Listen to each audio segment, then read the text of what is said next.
और लाभकारी मूल्य यानी कि एफआरपी निर्धारित किया गया है।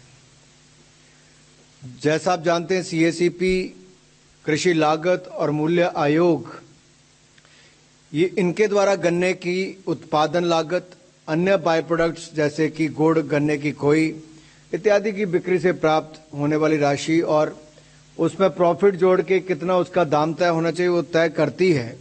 इन सब फैक्टर्स को ध्यान में रखते हैं और वर्ष 2024-25 के लिए 340 रुपये प्रति क्विंटल मूल्य निर्धारित किए जाने का निर्णय किया गया है।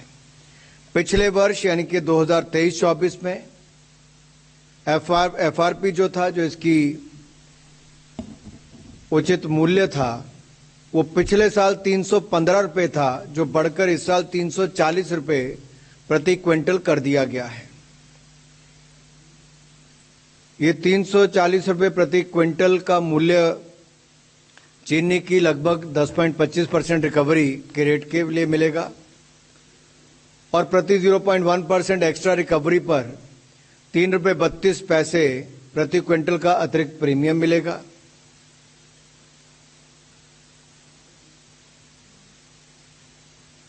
पहला निर्णय तो ये था जिससे किसानों के आमदन भी बढ़े और मैं एक आंकड़ा आपके सामने जरूर बताना चाहता हूं।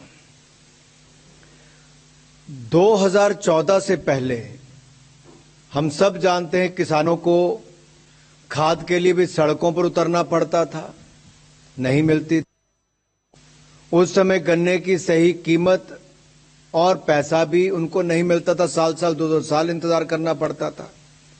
अगर मैं केवल पिछले 4-5 सालों का भी उदाहरण दूं तो सन 2019-20 ये जो वित्तीय वर्ष है, इसमें 75,854 करोड़ रुपया किसानों को मिला, गन्ना किसानों को, और 2020-21 में 93,011 करोड़ रुपया मिला।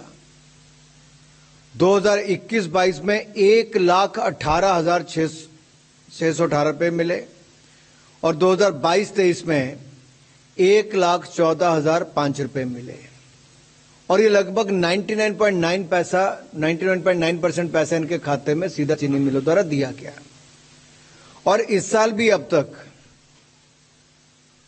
81% से ज्यादा पैसा अब तक मिल चुका है। तो कैसे मोदी सरकार की गारंटी, मोदी की गारंटी जो है किसानों की आमदन को दोगुना करने के लिए लगातार, इसके लिए हम प्रतिबद्ध भी हैं और सारे कदम उस दिशा में उठाए गए हैं। दूसरा निर्णय, क्योंकि किसान के पास पशुपालन का भी काम होता है, तो नेशनल लाइवस्टॉक मिशन के अंतर्गत एक सब स्कीम, ये हमारे पशुपालन और डेयरी विभाग के मंत्रालय से जुड़ा हुआ है।